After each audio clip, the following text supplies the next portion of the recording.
All right, we're back. Going to be talking to Brandon Mccaghren today a little bit. And before we do that, let me just do quick shout outs to the sponsors real quick. First and foremost, nogination.com, www.nogination.com. Go there, get your Nogi apparel, shirts, rash guards. We got shorts coming now. All the always popular Fuck the IBJJF apparel all out there. So make sure you go pick that shit up and, support the movement. Next, we got CBD You Me, my favorite CBD company out there. I use their products all the time. Really helps keep me on the mat. And now that we're not training as much and stuff like that, I'm really feeling the benefits of, the rest and the CBD products, specifically the topical stuff, really helping out. So definitely recommend that. When you go there, go to cbdumi.com/Starlord, and you'll save some money and I'll make some money. So that's cool, especially since, we're all running out of business and shit like that. So last and not least, Liberty Ammo, www.libertyammo.com. Use code STARLORD on there and get 10% off. It's my daily carry ammo. I use that 9mm ultralight, but all their defensive rounds are the best in the business, and they're usually lighter and have more velocity than the average competitors. So there's the sponsors. Let's get BMac in here and let's have a good time. What's up, dude? What's happening, man? Not much, man. How you doing? I'm doing good. Let me get up in this mic a little bit more here. Oh yeah, your volume okay? Oh yeah, it's real good. All right, it's cool. what the people want. Your dark, sexy voice, and sultry tones. Yeah, exactly. How you been holding up with all this? Oh man, pretty good. 98% great, 2% edge of madness. Okay, that's a pretty good ratio. Yeah, I mean, I think we've all had like these little moments of like, what is going on here for real? Like, what is really going on? But yeah, man, I feel pretty good, man. Just launched that lockdown product and that's going well. So that's nice to have like a little buffer, while the school is kind of taking a pause. So that's kept me from being as stressed out for sure. Yeah, dude. That's one of the biggest things is like you have all this online stuff set up and you were kind of before the curve. Everybody's getting into Zoom classes now and trying to get their products online and stuff like that. But you've been doing this like as long as I've heard about you. Yeah, I've had like just my initial website open for 4 years now, a little over 4 years. So dude, that's insane. 4 years doing the online jiu-jitsu way before the Rona. Pre-Rona. That's before the Rona. That's the way we're going to divide time now. Yeah, pre-Rona, post-Rona. Dude, I saw something you posted yesterday about how we all need to come out of this and like show more love to each other and support. And like, dude, that really hit home because I saw a couple articles yesterday about guys who shut down their business and ended up killing themselves. And like, yeah, man. Dude, I saw some of that. Yeah. So, I mean, have you been experiencing more of the love from the community recently, or do you see all the separation, The community, like the people in the jiu-jitsu community, people I know, it's all love, but there's just so much just silliness online. Cause I think we just don't, I don't know. I think we're maybe just so entitled or something, or we've gotten so used to having a platform that, maybe we just forgot how to talk to people face to face and that we wouldn't actually say that. Like I wouldn't actually say that to you. Maybe I shouldn't say it on Facebook too. So I just think there's a little too much of that going on. I actually turned off all my social media today. I deleted it all off of my phone, off of everything. Like I'm going to still, use my private groups and I'm going to still use, put content out, but I think I'm going to start going the Joe Rogan route. I think I'm done with the news feed and the comments totally. Yeah, dude, before I started doing the podcasting and stuff like that, I was really thinking about it in the beginning of this whole lockdown because I'm like, well, the gym's closed. Like I can just go in my student group and interact with my students and stuff like that. But it's tough when you run a lot of online businesses. But I was so close to pulling the trigger and just getting a little flip phone. Well, I'm not going to not use technology. I'm not going to not use social media. I'm just going to stop consuming social media. I'm going to continue to use it. Yeah. But I am 100% done with like the having it on my phone and having it near me when I'm not using it. It won't be using me.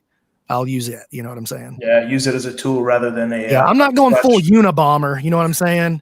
I'm just going like 3% Unabomber. 3%. Dude, I've been thinking about going full Unabomber Don't do for a it. little while. Don't do it. I've been watching his special, or not his special. Like he has a comedy special. On this it's like the Unabomber in his own words. It's like a little 4-part series on Netflix. I'm like, dude, so intrigued by it.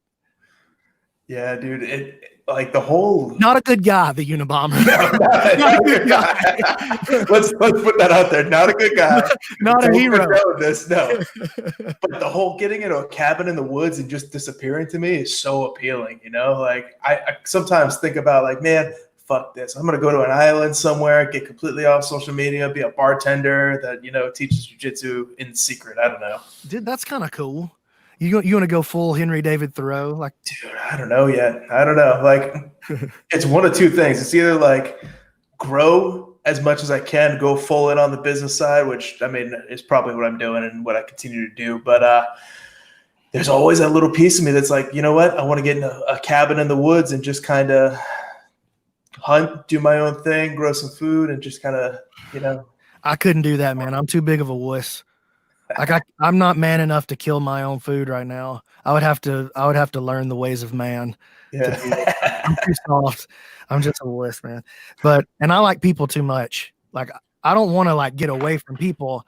I just want to get away from outside voices on my feelings. Yeah. Like just this whole situation here.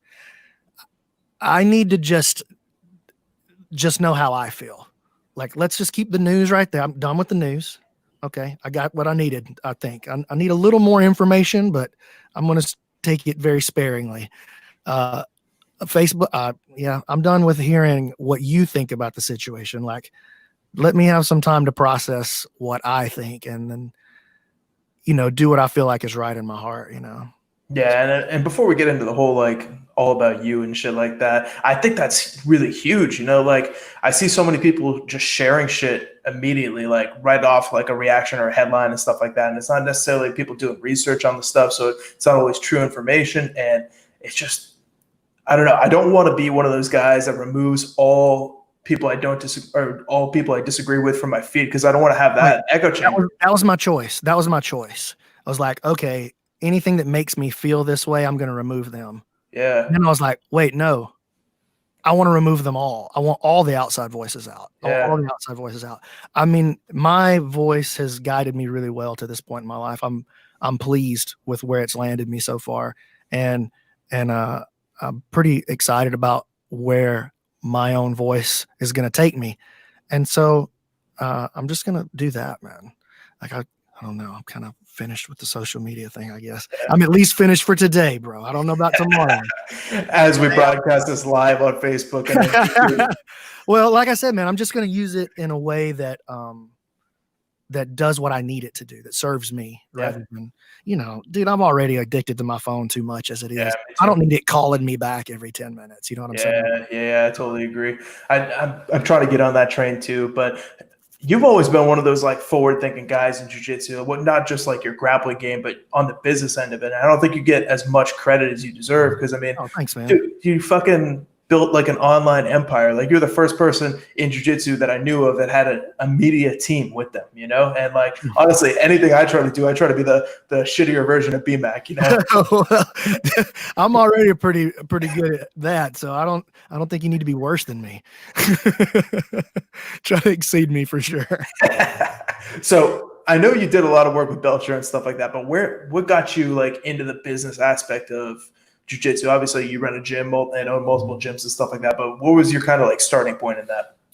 Well, I have a degree in business as well. Jesus, smart man. So yeah, I have a bachelor's degree in business administration, and I owned a couple of businesses before this as well. Okay. I don't own them anymore.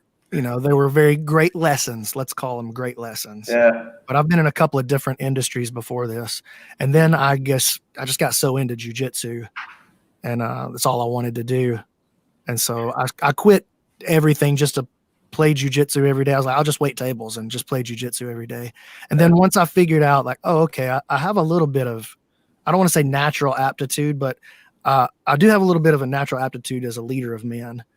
And so if I could just practice hard enough, I could get good at this, and I could probably do this for a living. And so there's Gary Vaynerchuk has a piece of business advice. It's like every day you have to wake up and try to put yourself out of business. Yeah. And so I just try to stay forward with that. Like, if everybody's getting a website, then how am I evolving? Like if I've already got a website, nobody else has one. Not nobody else had one yet, but someone of my caliber. I've never won anything or really beat anybody. I'm just a dude who likes jujitsu. I'm not an actual athlete. You know what I'm saying? So if people like me are now starting to get a website, well, then I'm just another one in the fray. So I'm trying to constantly wake up every day and put myself out of business before you get an opportunity to do it. Yeah, that makes a lot of sense. So you started teaching as a blue belt, right? I did, man. Yeah, dude, nobody else around. Yeah. And that was up there at Decatur?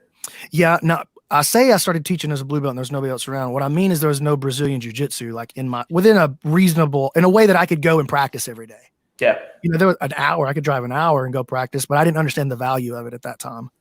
You know what I mean? Yeah, 100%. So, but the place I did sign up and start training originally it's called Webster's Karate.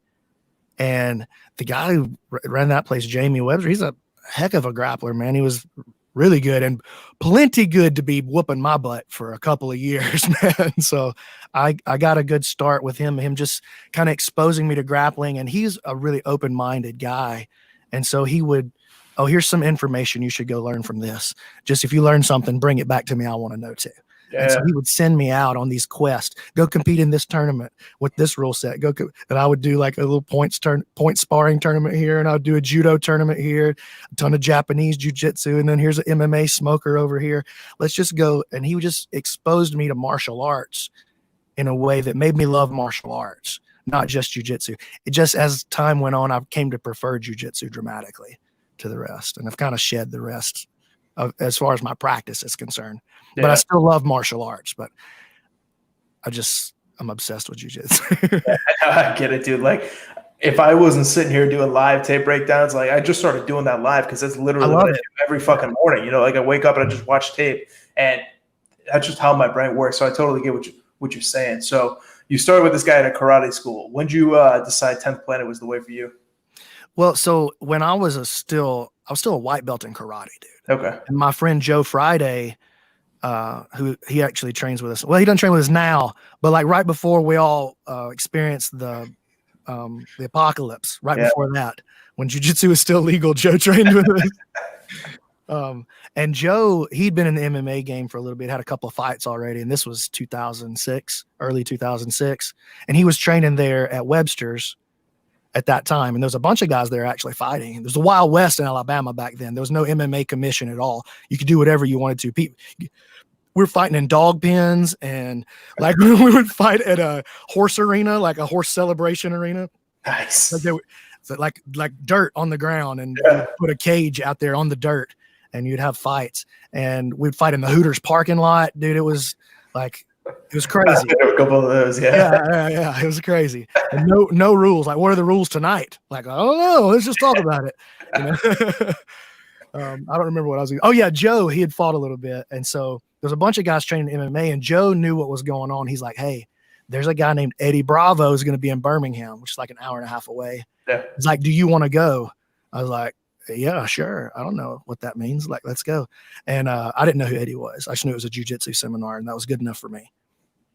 And I just was blown away. Like the first time Eddie put that big hairy paw on me, I was like, "Oh my, what? How can a person feel that way?" And I was like, "I have to know that." So you met Eddie at a seminar in Birmingham, Alabama. Yeah. When was this? 2006. What the hell was Eddie doing in Birmingham, Alabama? Dude, somebody paid him them cash dollars. There's actually a guy I don't think the guy does jiu-jitsu. His name's Jeremy. He's a really, really nice guy.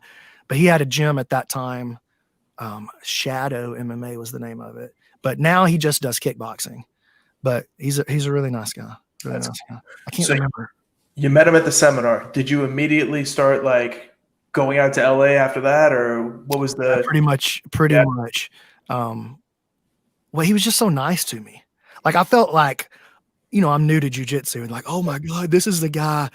You mean he tapped out a Gracie? Oh my God, and not like starstruck, but this is a guy, like if you're going to do this is one of the dudes that is a leader in this.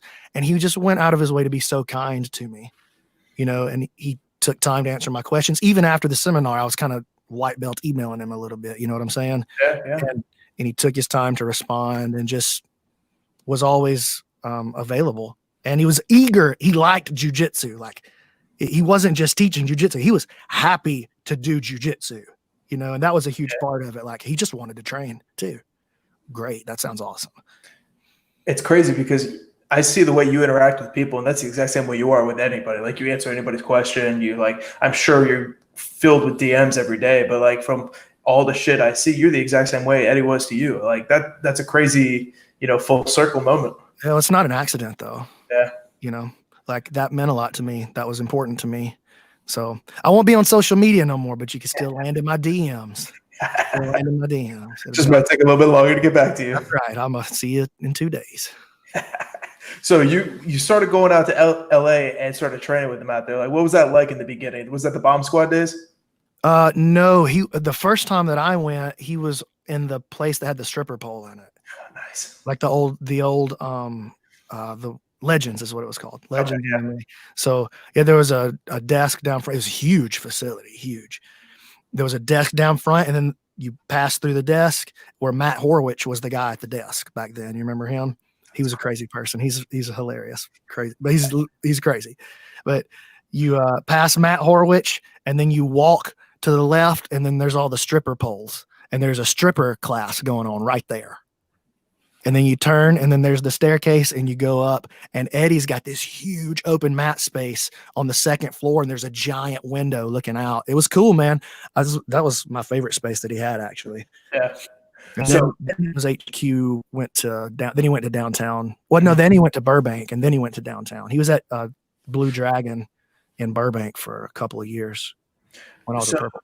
I almost feel like you kind of were one of the first guys to like go out and do this like 10th Planet Moon shit, but like kind of perfected that pilgrimage back and forth from Eddie, like what was it like? Cause that was way before the online academy days. What was it like flying out to LA to learn from Eddie and then trying to take that stuff back and running your own gym? Listen, man, for a country boy, it was weird. You know what I'm saying? I'm from a town that has 500 people in it, 500 people in the whole town, bro. You know what I'm saying?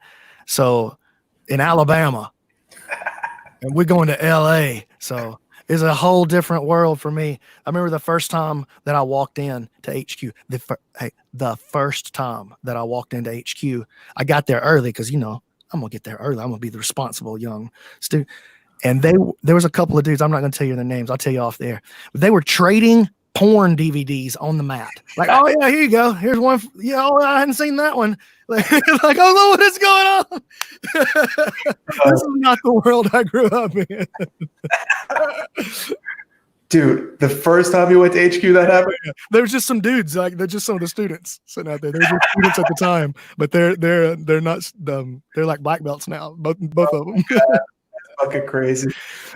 Dude, you must have obviously you did, but like some of the characters that came out of 10th Planet in the early days and shit like that, dude, like I don't like, and it's cool too because you came through that whole time period where like 10th Planet was the devil to now where it's like for sure. Much like pretty well recognized and nobody really gives a shit anymore.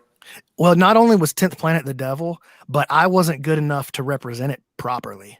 And so I just knew what I felt from these guys. Like, oh, this is very, like I roll with this guy and I roll, like I was always travel. I was competing as often as I could, just couldn't do it here. I had to go to Atlanta every week, not every weekend, but they used to have that big 2-day Naga in Atlanta. So you'd go and stay for the whole weekend, or Nashville, or I competed in Texas, Missouri, never Alabama that much. Except for there was one tournament and he would do it twice a year and I would go down there and do that for Brazilian Jiu-Jitsu. I did do a lot of like Japanese Jiu-Jitsu and like local martial artists. We all were like competing against each other, like school versus school in a friendly way. Actually, it was actually pretty cool, but most of those schools are not around anymore. So I don't remember what the question was. I talk a lot. No, dude, that's perfect. This is what I want. I don't want to talk. This is why you're here. You're here to do the talking. What did you actually ask me? I don't fucking remember now. Basically, the whole fucking going from 10th Planet being the devil to so I wasn't even like good enough to defend it myself. Mm-hmm. I just believed because of what I could feel these guys like. okay, this is different than what I'm learning over here. Yeah. This guy says this, but Eddie says this, and that's totally. And I like that Eddie's freestyle, like he's just freestyle. Yeah. You know, like he's not married to anybody's philosophies except his own. Like he believes in his own now. You know what I mean? But he's almost like, other than the people that he's chosen to place as his mentors, it's almost like he's immune to outside voices, which is good and bad, right? For anybody, that's good and bad. But there is something admirable about it. Like there's something like that I want to grab from it and learn from it for sure. I could tell that right away. Yeah, for sure. Now, I mean, your game is completely different than like 90% of the people in jiu-jitsu. You know, you say you're like the lazy sloth. Like Eddie's open-mindedness must have like kind of let you play with that, you know? Were you always like that coming up? Well, the first time that Chris Herzog is one of my mentors. He's 10th Planet Rochester. Yeah, he's the first guy that taught me leg locks. Yeah, they were doing them for a long time. Bro, he's ferocious, like Sambo style. So he does mostly like it's Sambo style. It's pure Sambo style. And he's adapted over the years and added, you know, he's continued to get better. But he introduced me to that. And I forgot the question again. I forget what I was talking about. How Eddie kind of like let you play your lazy style. And like, yeah. And so he would let me go out and do my own thing.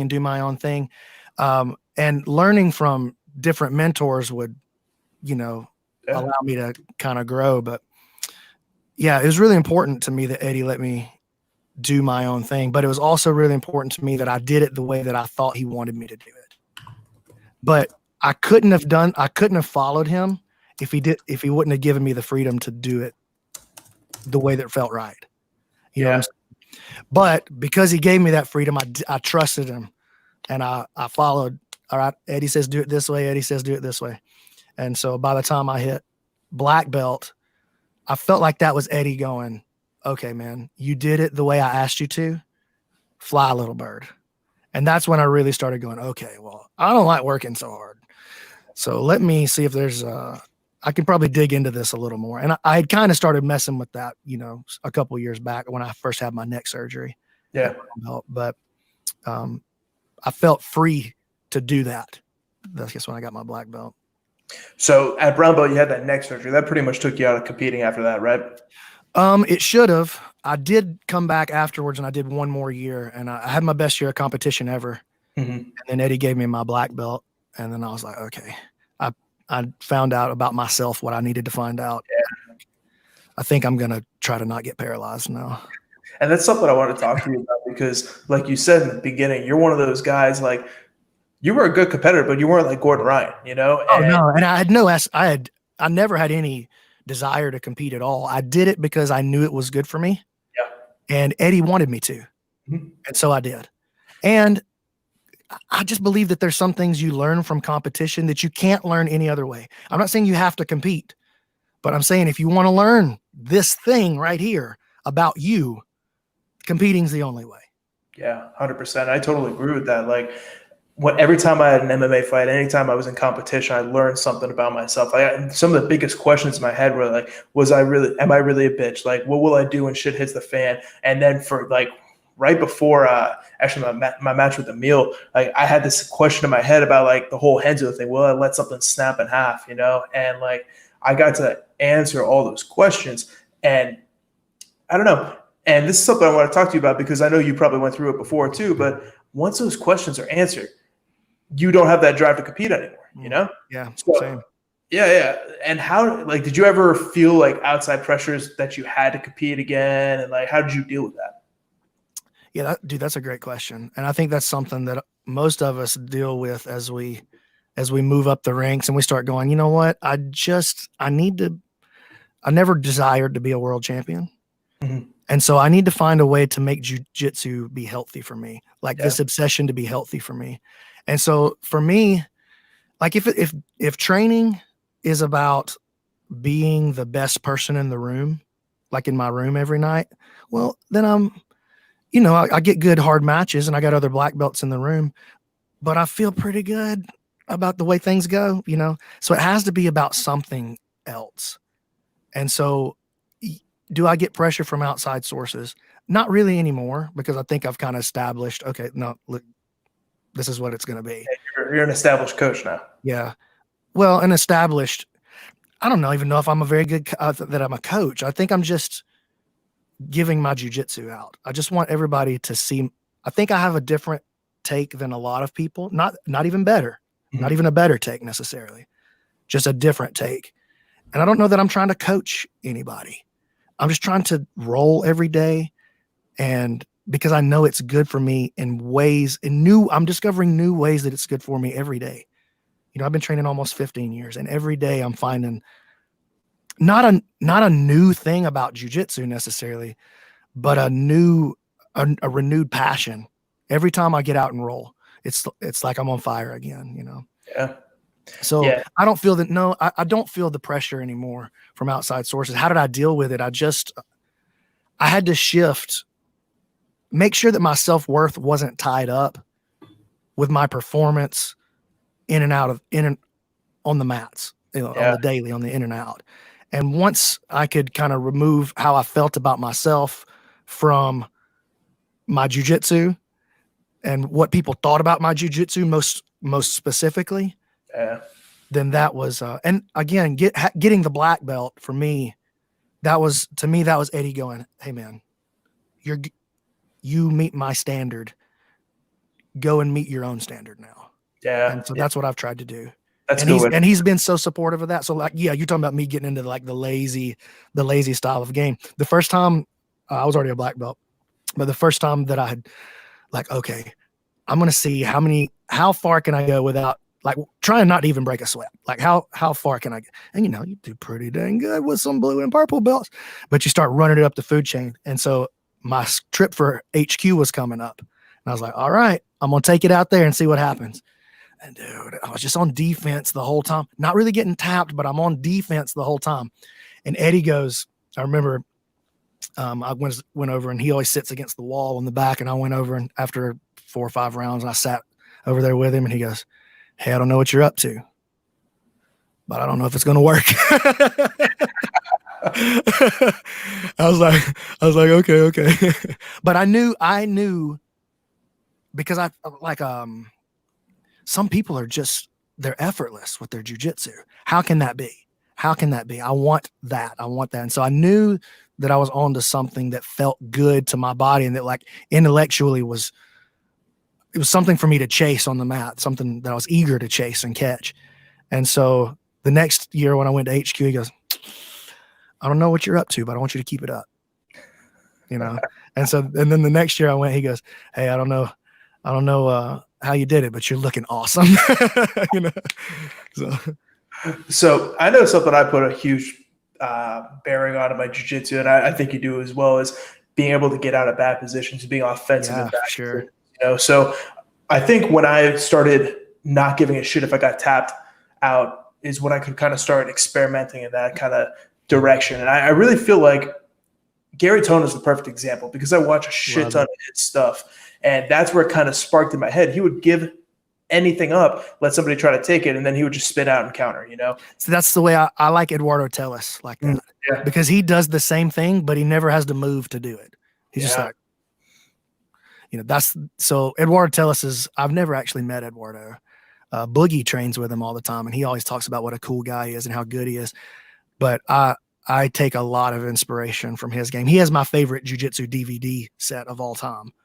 It's the funniest jiu-jitsu DVD set of all time too. Is it? Oh, it's fantastic. Which one is it? It's his old Turtle Guard DVD from World Martial Arts, where he opens up. It's great. You just got to watch it. He's like, boom, boom, because he's talking in Portuguese. Boom,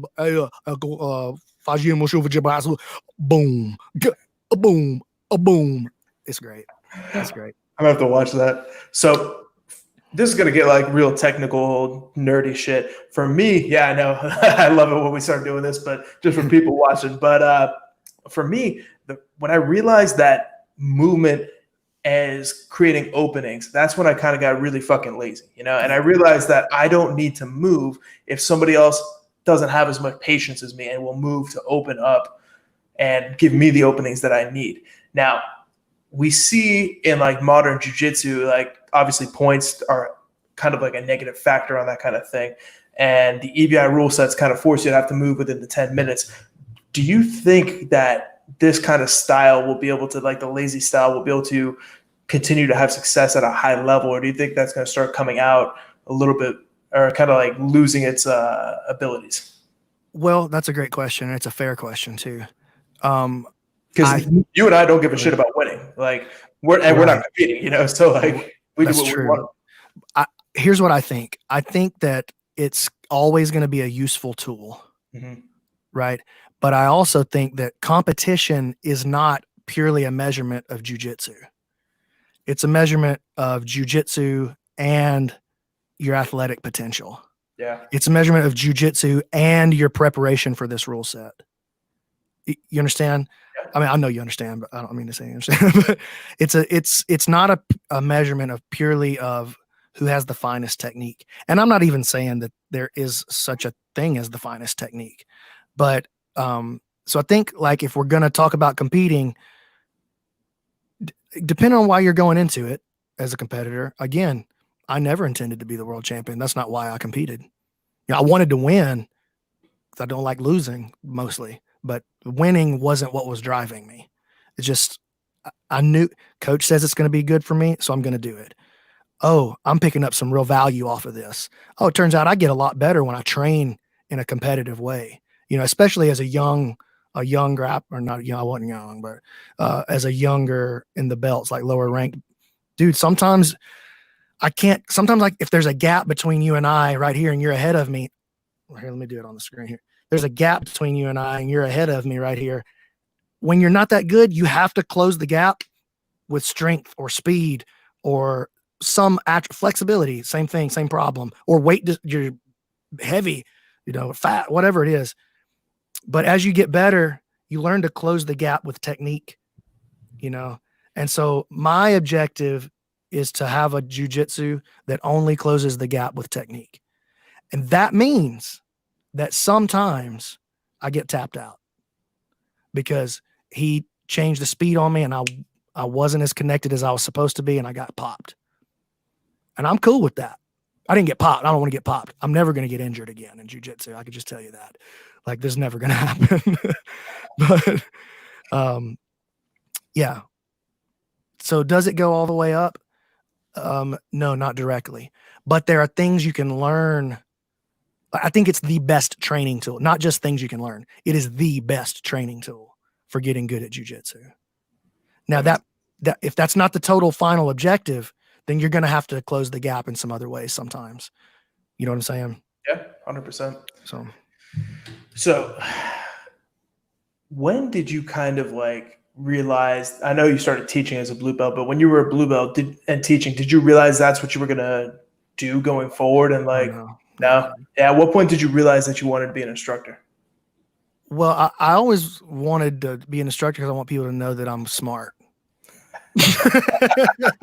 So I always wanted that, but I never felt right about it until, you know, I kind of was given the reins by Eddie a little bit there, but I didn't, even then I was just building training partners.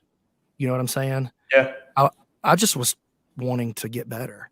And so I kind of thought that's what we're just in the back room at Webster's for a long time, you know, for several years, because I was just building my own training partners. I really didn't have any business teaching too much to the outside. That was kind of the sales pitch back then. Oh yeah, we train every day. Come on in, it's cheap, you know? And so I would just teach class and study material as much as I could and just roll for as many hours as I could. But when I was a purple belt, my wife, actually, I was waiting tables, right? And the idea was I'm going to wait tables until we get the school going. But what happens is I'm just falling into the routine. Now I work over here waiting tables and I go train, and that's the routine. And so the business is not growing at all, right? My jiu-jitsu is growing. Jiu-jitsu is doing great, but my business wasn't growing at all. And again, we're the only jiu-jitsu school around. So I'm not like a purple belt trying to steal students from other people. Like it's 50,000 people in the city and there's nowhere else to train. Right.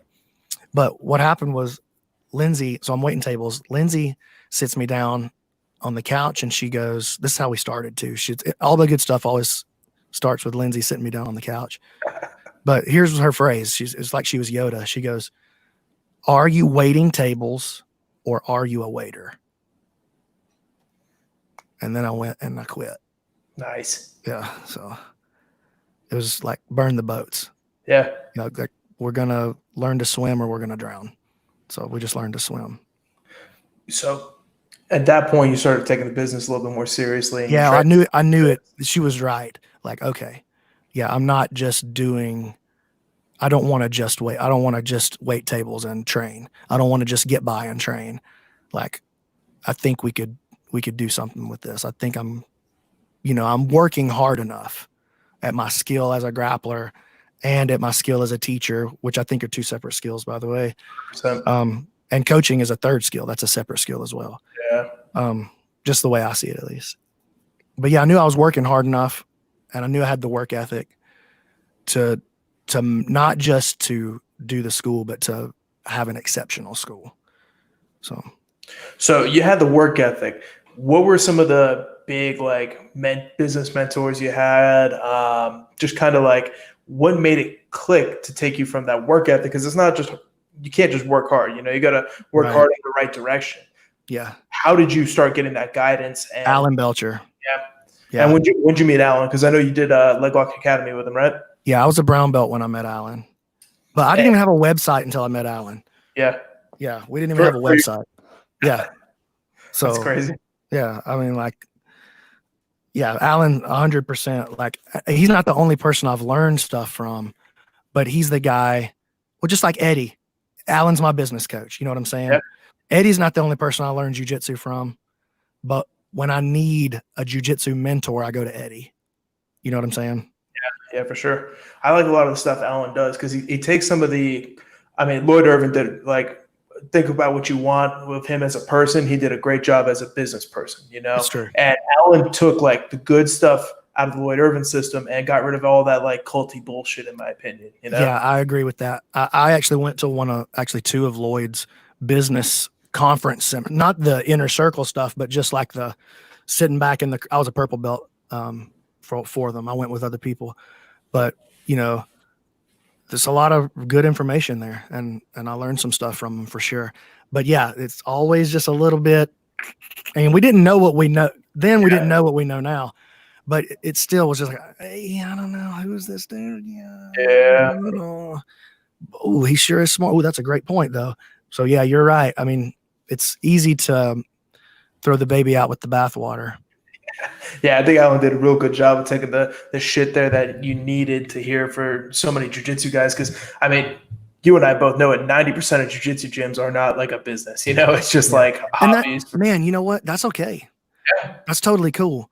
I think during this kind of pandemic situation has been a good opportunity for me to reassess how big do I actually want my gym to be. Yeah. And not as big as it was getting. Not that I need to call people that I got now, but I don't know how much I really care about growing the gym. I want to double down on nurturing my family here, so that's what I'm going to do. So is that your main goal now? Build that or continue, I don't want to say building, but building, yeah, maybe not even building financially, but building the people, building something that's so structurally sound that financial misgivings can't break it. That makes sense. That makes a lot of sense. So you're trying to build that in your brick and mortar, but you do a lot of things online. And yeah, listen, I'm not even meaning brick and mortar. I just mean as a business, like as a, not even a bit, but just a community. Like I have a community. I want to build a community that I can love and that can love me. And then, we'll just not like a cult, bro. Slow down. It's a community. Slow down, bro. I saw you give me the David Koresh eyes there for just a second. But just like where it's built on the fact that we're together and we're training together, or that I'm providing information for you and I'm supporting you as you're training at another place, but I'm still like, oh, Brandon's there for me. He'll deliver jiu-jitsu information in a way that doesn't make me want to unfollow him.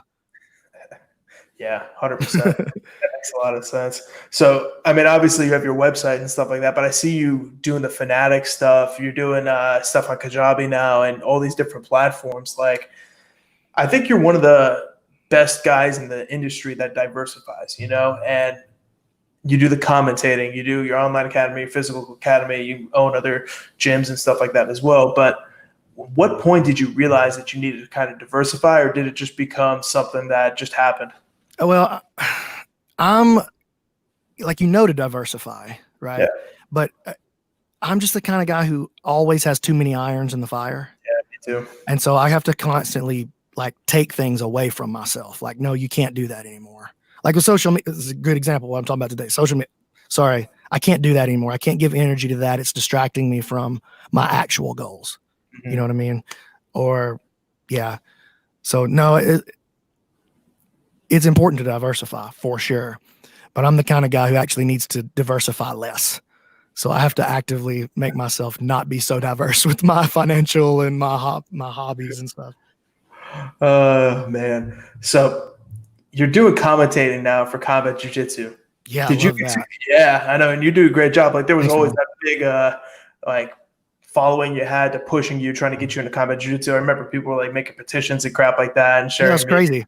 I know. Like it seemed like they wanted to hear you on there more than you wanted to be on there. You know? Yeah, in the beginning for sure. I was just like nervous. I was nervous that like who is gonna listen to my redneck voice? But then, as I go, I start thinking about like, well, Boss Rutan, dude, nobody can even understand what he's saying. Yeah. And people love him. People love and Boss. So yeah. And sometimes I'll even ham it up, like go extra country for everybody, Like people like the country, bro. They do. They like the drawl. So I was texting you during that last combat jiu-jitsu. I think we talked about this when I was in LA too, but we've kind of seen the evolution of combat jiu-jitsu from like this kind of feature attraction, like kind of craziness, nobody really doing real palm strikes, to like now we see the real jiu-jitsu coming out and strikes. It's not slaps anymore. It's like hard fucking strikes. Like, yeah, dude. Like the strikes JM was hitting Spencer with in that special match. Those were strikes, Yeah. Dude, there was several in that event where I was like, and the last one too, the one in Mexico, I was like, okay, we're dealing with a fight now.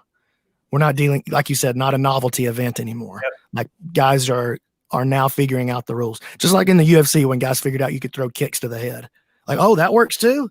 Yeah. Well, then I guess I'll just shin Mark Coleman right in the mouth. You know what I mean? Yeah, dude. Like, it's really interesting because I always I wasn't as critical of combat jiu-jitsu as some of the people where I tried telling people like it takes time to evolve, like the first few EBIs were good, but the rules evolved and they got better, So how big do you really think combat jiu-jitsu can get? Because I know this has been Eddie's dream for forever, I don't know, man. I think that it's got potential to be really, really big. Just because I know I love it so much. Like I love it. It's without question my favorite form of combat. Like I love MMA and I love jiu-jitsu too, but I definitely like the more dangerous combat sports better as far as from an audience standpoint.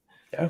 So participation now, y'all can leave that punching each other in the face. You can have that for right now. I think I'm a little old for that now, but yeah. I love to train jiu-jitsu, but I love to watch the beatings much, much more. So yeah, I think it's got tremendous potential. Just as somebody who watch it, yeah, it's going to be awesome. It's just going to take a little time, and it's going to take people kind of shifting away from that IBJJF just a little bit more.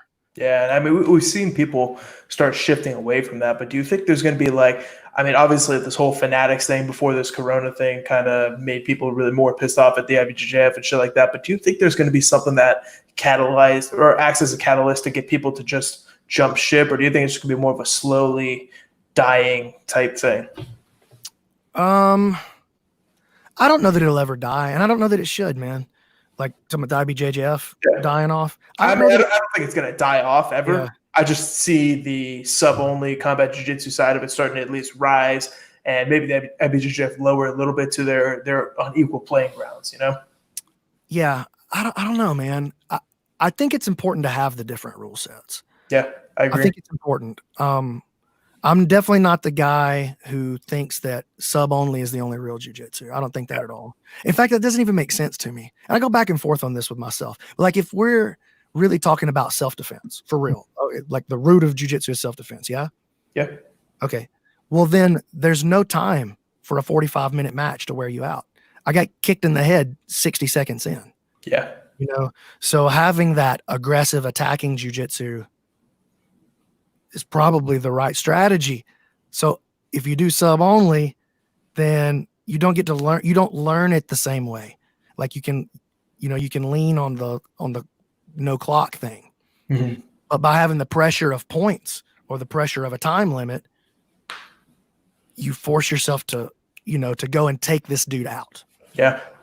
Now, on the other side, I think you don't learn the most important things about jiu-jitsu unless you're doing sub only, no time limit. Like the parts that you have to know in order to be awesome at the other stuff, like the competition stuff. I think the sub only, no time limit gives you the most pure form of the art or of the fight, I guess. However you feel about calling it a fight, but it gives you the most pure form of the fight. Mm-hmm. So I think we need both, man. I think we need both. Yeah, I definitely agree. And every little variation creates a new specialty. And that's cool, man. Like I want people to be specialists, you know? So like the combat jiu-jitsu thing is a great example of creating specialists. This hasn't happened yet, but it's going to happen and you'll be able to see. So not every jiu-jitsu dude wants to learn the full spectrum of MMA. But what if we could take these jiu-jitsu guys and go, you know what? You don't have to work on your wrestling. You don't have to work on your Muay Thai. You don't have to work on your boxing. You can just sit right down. But then it's basically an MMA fight from there. We're going to have these jiu-jitsu specialists that force the evolution in a way that never would have been forced if we opened it up. They never would have had time to specialize, right? That's what sport is. That's especially in combat sports. We limit the rules. Hey, you know what? You got to wear these giant gloves and you're going to have 2 minutes right here, 3 minutes, 12 rounds. You can only hit each other in the face and the body. Those are the rules. If you fall down, we'll pull the other guy off and we'll let you stand up. We'll do that a couple of times until one of you almost dies or until there's no winner. But dude, having that ridiculous, silly rule set that really doesn't qualify as a fight because you're not even allowed to clinch. Having that ridiculous, silly rule set is the best way to make your hands as crisp as possible. That's true. So if you want to be great at MMA, if you want to have a full spectrum of the truth of what MMA is overall, like what is the best way to fight, we have to turn our specialists loose into our different fields. We need boxers. We need jiu-jitsu guys that don't roll around with strikes. We need jiu-jitsu guys that do roll around with strikes. And we need guys that only kick to the legs and the body and can't punch to the face. You know what I mean? Like we need Kyokushin. We need Tung Sudo. We need all those limited rule sets to understand the full truth. Yeah, that makes sense, dude. So do you think, because we see it in the opposite direction with combat jiu-jitsu, guys coming from MMA to combat jiu-jitsu, you see a lot of these guys, I don't want to say past their prime, but more in the twilights of their career, starting to come into combat jiu-jitsu because it's a more limited rule set of MMA. When do you think we're going to start seeing, because combat jiu-jitsu is only a couple years old, but when do you think we're going to start seeing the transition from these combat jiu-jitsu champions into MMA, or do you think we actually will see that? Yeah, maybe. I don't know. It just depends on who tries it out. Yeah. So like we've already seen Dan Martinez come from MMA. Like he's still in his prime, I would say. Yeah, he is. And he's come from, a regionally successful regional MMA career into the top of his weight class now in MMA. And we've seen Red Alarcon, decent MMA, awesome at combat jiu-jitsu. You know what I mean? So I don't know. I don't know if we'll see guys rise that way or if we'll see more MMA guys. I think we'll probably see a bleed both directions. Yeah, probably. But I mean, the sport's for sure going to evolve, and it's going to teach us a lot about how to fight on the ground. That's the part that excites me the most. It is fighting on the ground where you don't have to mess with nothing else. Just, okay, here I am stuck on my back and you're punching me. Let's really dig in and find out what happens. Yeah, I'm really looking forward to it's old jiu-jitsu. It's the old way to do jiu-jitsu. Yeah. Like, you know, there's a reason Horian Gracie's like, yes, do it this way, do it this way. He's super into it, showing up at the shows. In the 90s, you know? Yeah. Like, I'm really looking forward to when we start seeing, and we'll talk about Eddie's idea of the overtime only after this, but I'm really excited to see when people start combining their strikes with their submissions and their passing, because we see it a little bit in MMA. I think combat jiu-jitsu is really going to make that a lot more of a refined technique, you know, because they talk about shoot boxing for MMA. Like, this is the reverse aspect of it, you know. It's like, I don't even know what to call it, but there's going to be that martial it is an art, but like that martial aspect of it where everything starts blending together and you start seeing beautiful transitions, you know. Yep.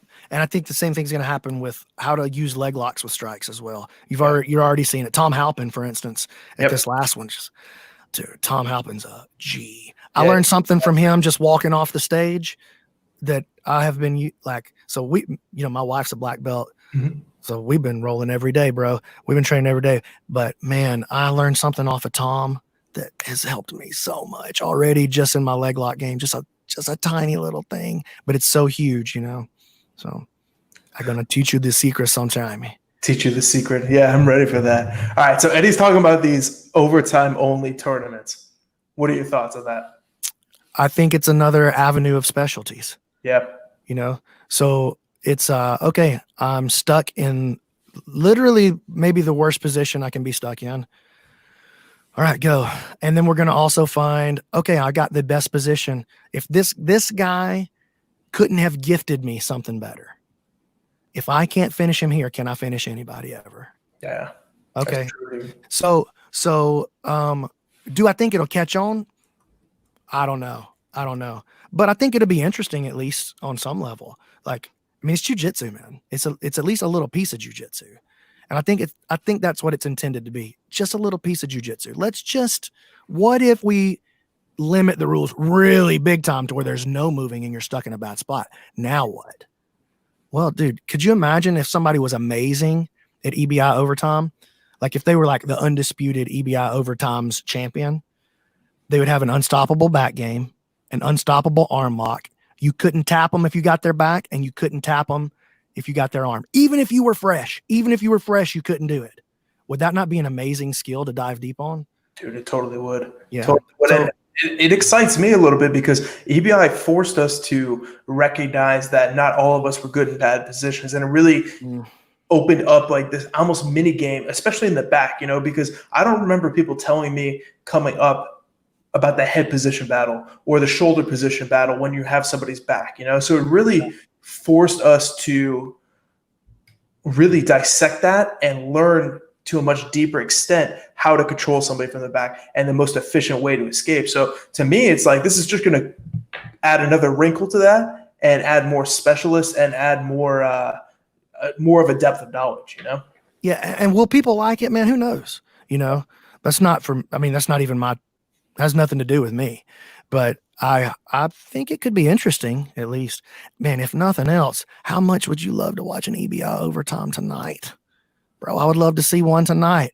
Yeah, so dude, it's better than no grappling. That's for dang sure. 100%. I'm glad we got Submission Underground coming up this weekend. Oh, yeah. Hard, man. Like you got. I don't know the full card, so lay it down. I just know Craig versus Vinny, right? Yeah, Craig versus. That's the only thing I know, and then I know Andrew Alexander is going against Krellinston. That's the only two I know about. Yeah, those two are like the main matches I'm looking at. Let me pull it up real quick. But I know Gabriel Checo's on there. He's taking on.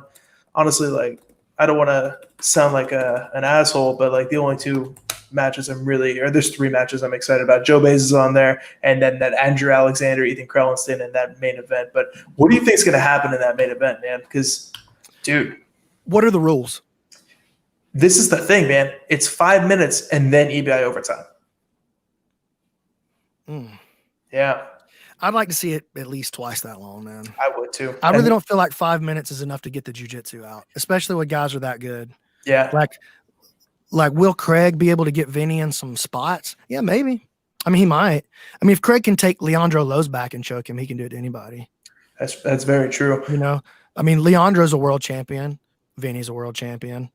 You know, but Vinny's a no-gi ADCC champion. He's an MMA veteran. Big. And is he going to be afraid enough of Craig's leg locks to expose his back? And I got to say, I don't think he is. I don't think he is. So will Vinny tap him? I don't really see that either. Yeah, 5 minutes isn't long enough. And then overtime, I got to think that Craig may do the overtimes more because he competes in these type of events more. He's a little more serious, I think, about these kind of, not about competition necessarily, but these kind of events. Yep. So I think maybe he has the advantage there, but I also think Vinny's got a more diverse attack set off of his back. Vinny has tapped people with twisters in ADCC, bro. So he's got a truck game. He split, what Gracie was it that he split off the truck? Back at the Daniel Gracie. It was Daniel Gracie. Yep. That was the one in New York. What was that one called? My dog. You're right. Got you little scientist. Yeah, dude. Like the thing that really interests me about this is definitely the overtime, but the fact that Vinny's going to have probably 30 pounds on Craig, you know, like he's much bigger, and he's very diverse with his attack set. And this is where I'm seeing a problem for Craig is Craig plays a lot of body triangle from the back. I don't know if he's going to be able to lock a body triangle around. I think he will. Now, will he be able, like, is he physically able to? Definitely. Is he going to be able to do that easily? I don't know. I mean, sometimes Vinny comes out and craps the bed. Yeah. Let's be honest. And I mean, he didn't look great at Kasai, you know? I mean, he's crapped the bed at ADC, and I don't mean that in it's a little derogatory, I guess. I've only crapped the bed. You know what I mean? Like, so my apology. I'm doing the analyst thing. Yeah. I'm doing the analyst thing. Yeah, so give me a little bit of space. But, you know, sometimes he doesn't always show up on game day. That's real talk. Yeah. But when he does show up, like nobody can beat him. Yeah. Like Gordon's the best, right? Gordon's the best, but Gordon can't beat Vinny. Gordon didn't beat him. Nope. I shouldn't say he can't. He didn't. Yes. Yeah. He didn't. I shouldn't say he can't. Maybe he very well might could beat him. Just hadn't had any success with him so far. Yeah, I totally agree. It's really comes down to which Vinny shows up, because 5 minutes is not a long enough time to get a submission between these two guys in regulation. And I think that plays into Vinny's favor, because Craig probably comes in good shape here. And Vinny, if somebody was going to come in less prepared, I think it would be Vinny. Yeah, I would agree. If somebody was going to come in too relaxed, it might be Craig. Yeah, maybe, dude. Like, you know, I've seen Vinny's been training with Kyle Bain and Gabriel Checo and those guys, and they've been doing some good sessions. So I don't know, man. If he's training with Kyle's one of the best overtime players that there is, like especially for that size. So he's at least getting, he's getting some good work in there at least, and Checo too. Checo, I don't know that much about his overtime game other than what I've seen at EBI, but I know that he's a tough son of a gun. Yeah. So what do you think about that Ethan Krellinston and Andrew Alexander match? That one's super exciting to me. All right, well, if you go on paper, you got to say Krellinston, right? There's no question about it. But I think maybe Andrew is overlooked by people, and I don't think Andrew's ever lost at submission underground. No, he's 3-0. Yeah, and he's tapped out some, and he wins by submission, by the way. He fucking leg lock Joe Bays, who's a fucking leg lock master. Yeah, he broke Joe Bays hard. He broke Joe hard, and yeah, I've seen Joe beat some dudes that I think are really, really, really good at jiu-jitsu. I've seen him pop them off. So, and to see Andrew like really give it to Joe hard right there was interesting. And then Andrew's beating some other people that you're like, oh shoot, man. Andrew's good, really, really good. So, and he's a very, very aggressive guy, and he's willing to let you break his foot. I really think he'll let you break his foot. Now, can he keep Krellinston off his back? I don't know about that part. Well, we will see. I think there's the fight. I don't think Krellinston's leg locking Andrew, but can he pass his guard and get to his back? Krellinston's one of the slickest passers in the modern game for sure. Really good passing. People overlook that shit a lot. But I think overall, generally speaking, Andrew's very overlooked, and he's ultra dangerous. So I actually think that's a more fun and intriguing matchup than the Vinny versus Craig match. I see Vinny and Craig being boring. I think so too. I don't think Andrew Alexander and Ethan Krellinston can have a boring match. Yeah, those two are going to go at it. The thing about Andrew is like he's competed in higher weight classes. You know, like he's gone from I think like 85 in the past back down to now he's like 55 area. Dude, Andrew's got a ferocious Estima lock too. Yes. Ferocious. He's popped some people off with that. dude, the thing is, like, when Ethan loses by submission, it's usually by leg lock. You know, like Calistein's caught him a couple times in leg locks and a couple other dudes. So like it's more of this game. Like if Ethan gets on his back, it's going to be bad for Andrew. But if Andrew gets on his legs, he has a real good shot at finishing Ethan. But the connection between Ethan's defense to his back game is next level too. So like that's where it comes down to. Ethan may be vulnerable in the closed guard as well. We saw that against JM, where JM put him into the closed guard and then pulled him down into the rubber guard. And I'm not even saying that the rubber guard is the greatest guard in the world, but anything that you don't respect is dangerous. It catches people by surprise. Yes, and it did. It took Ethan by surprise when JM put him in that dead orchard. Yeah, so I forgot about that one. Yeah, that was a sick match, dude. That was a sick match. That's the most pumped I've ever seen a crowd after a jiu-jitsu match. Was that one right there? Yeah, that was a pure MMA one too. Those were big. Bro, that was so much fun. I was just watching it on the stream. I was like, oh, it's so much. It was so good. Yeah. Finishes had some fucking crazy matches for sure. They're other than EBI, that's my favorite tournament. All right, so you got some shit to push before I not push, but you got some free stuff for people before I ask you the questions from the comment section. Okay. Tell us about it. My triangle set, I got a full 4-week instructional on the triangle choke. Comes with homework and everything. Do you have a website for it? Because I can pull it up and put it up on the stream. Oh, here, yeah, I'll send it to you right now. Let me see. Hold. So I got the triangle choke here. Copy link. Send to Josh. All right, I put it in Joe. Actually, I'm gonna put it in the live comments there. Can I do that? Yep. Do that, and then I'll pull. Oh, actually, I can't post in the live comments. It doesn't like. But yeah, so there's the link to the triangle choke. It's totally free right now. Just until everybody gets back to regular training, just take that, enjoy. Hope you like it.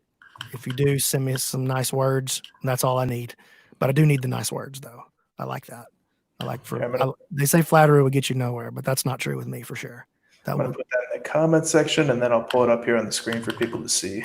And then the other thing that I've got is this new lockdown module that I just released. So it has 3 free videos at the front. Mm-hmm. And then after that, it's pay what you want. That's badass.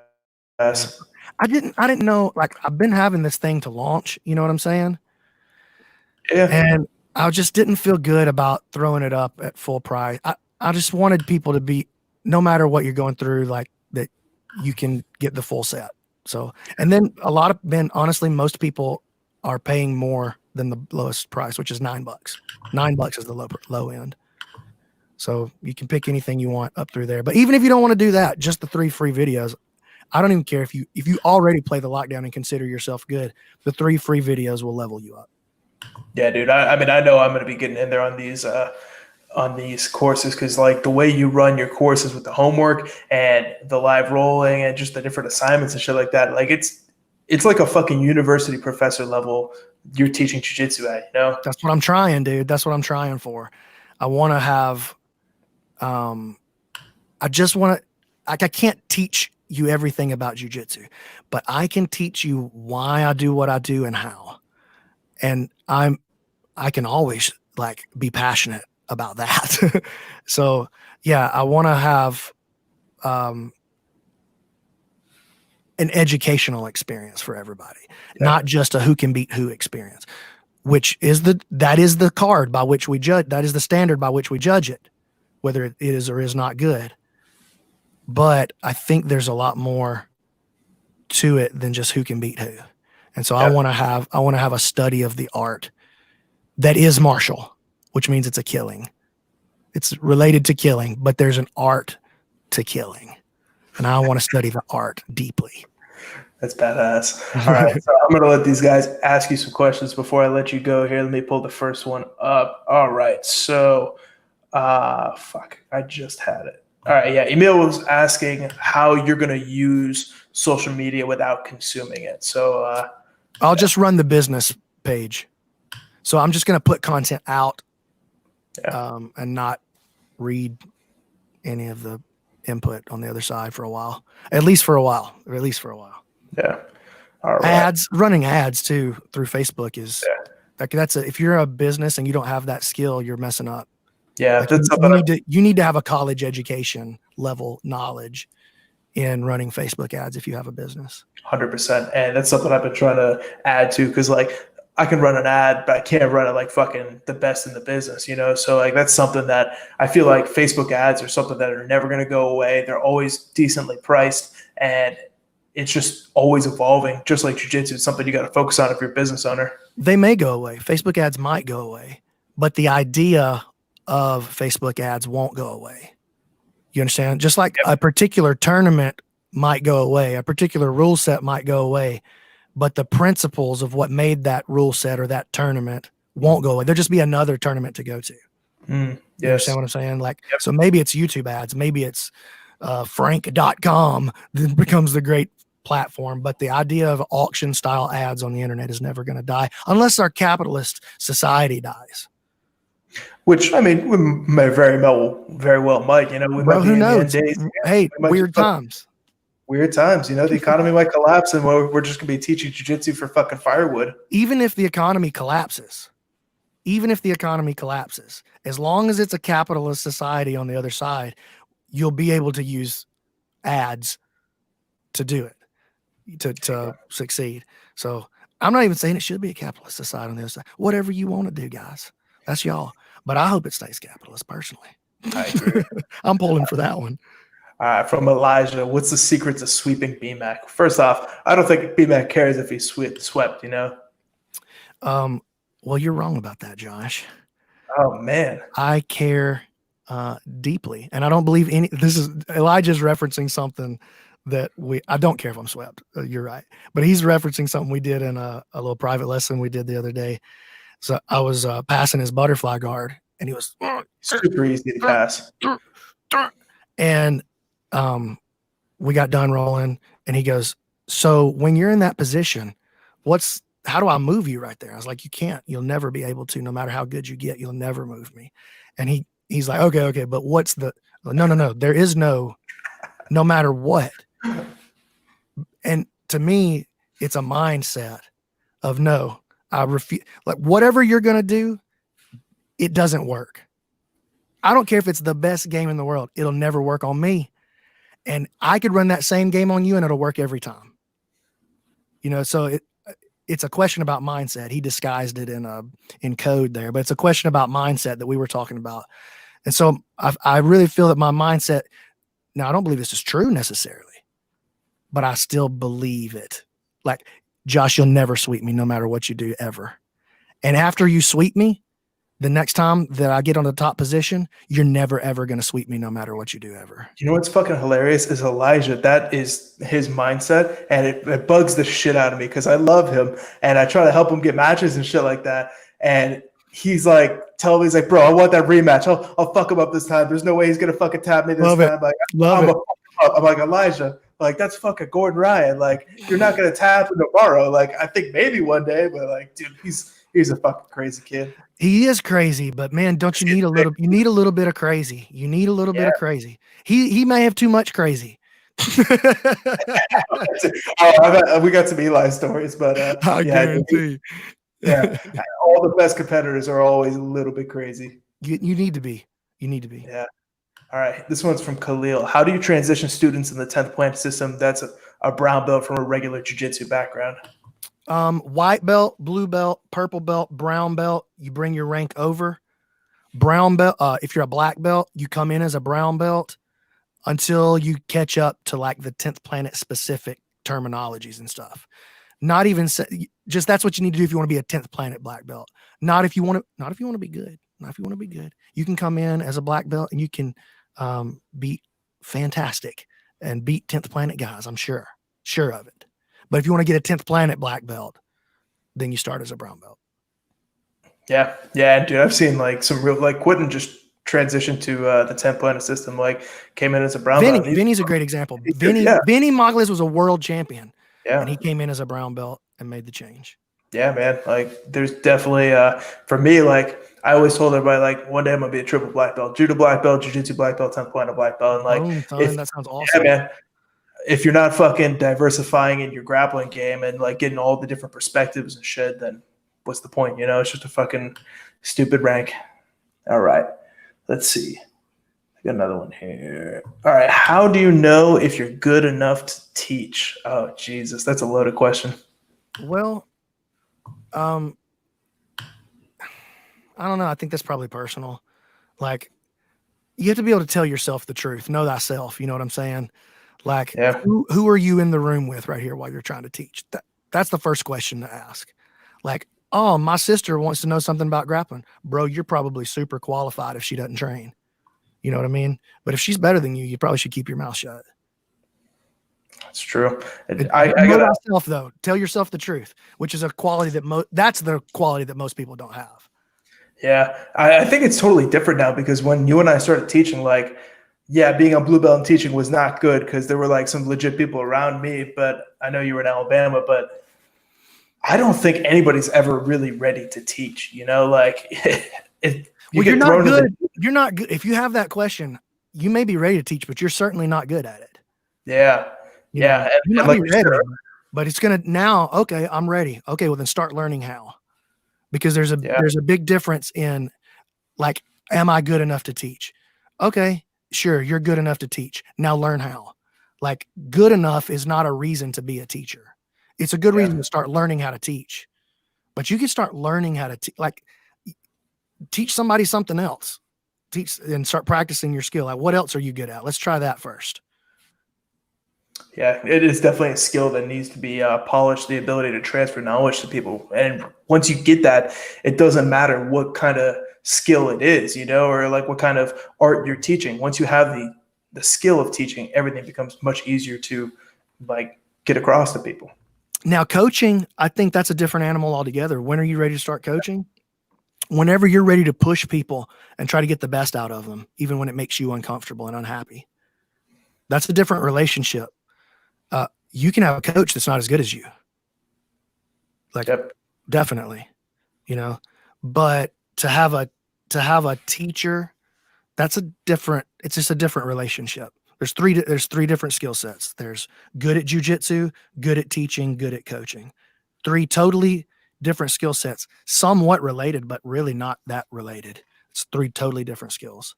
Yeah. And I mean, all those things can be broken down into minuscule pieces too that you need to master. Like just the coaching aspect. Like I think there's great coaches and I think there's great game time coaches who are mat side. Yeah. And yeah, it gets crazy, man. All right. So 2 more questions. I'm going to let you go. If people can get one thing from you, which one do you recommend? Your truck instructions on Kajabi, your meat hook instructional on Fanatics?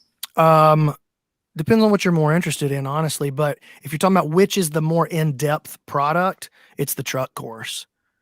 So the truck course comes with homework and assignments and all kinds of stuff that's going to make sure that you get the information and add it into your game. It's a 4-week process. It's not a instructional set. It's not a DVD set. It's a 4-week coaching module. It's a module. So like you were talking about, we're trying to make it an academy. Yes, that's correct. I'm trying to make sure that you got this. The thing that's on BJJ Fanatics, it's good. I'm very proud of it, but it's an instructional set. Just, hey, check this out. Here's the information that I know. Congratulations. You now have the information. Yeah, dude, I've heard really good things about the way you've structured the truck and all your Kajabi lessons and stuff like that. But the truck one, I've heard really good things about. Well, and if you want to get a preview of what that module, that style of programming looks like, the triangle course that I gave you right there is the exact same thing. It's the exact same style. It's the way I teach in my academy. That's the way I structure my curriculum. So if you want to get a look at that, you can take that process that you learn from the way I organize the triangle and the truck. You can take that process and apply it to whatever you want, and you don't need my instructionals anymore. You can make your own. Cool. Awesome, man. Well, that's all the questions I got for you from the comments, and I don't know, that's all I got for you, dude. Anything you want to say before I let you go? Thanks for letting me come on and talk. Yeah, dude. Anytime you want to come on, man. I fucking love talking to you. Like, if we get on, we got to get You Me and Zach on a podcast because I got to get him on here too. Yeah, I think the 3 of us get on here. Yeah. All right, we'll do. Yeah, I'll talk to him today. We'll figure something out. All right, bro. All right, bro. I'm gonna let you go, and I'm gonna thanks, read this out. Thanks, dude. All right, guys, that was BMac. Go ahead, get all his instructionals in the comment section. In this post, I'm gonna go back and put the links to the triangle course, the truck course, and all that stuff into the actual post. So once this is over, you can go back up there and get it. Appreciate you guys for watching. Remember, check out the sponsors, Liberty Ammo. It's all up there. NogiNation.com is also up there, and CBDUme.com is up there. Tomorrow, I have an interview with Keith Rummel from Evolution MMA down in Naples. That's going to be one you don't want to miss. And then I have Spencer Mummy coming on Friday to talk jiu-jitsu and conspiracies. So thanks for watching, guys. I'll see you guys soon.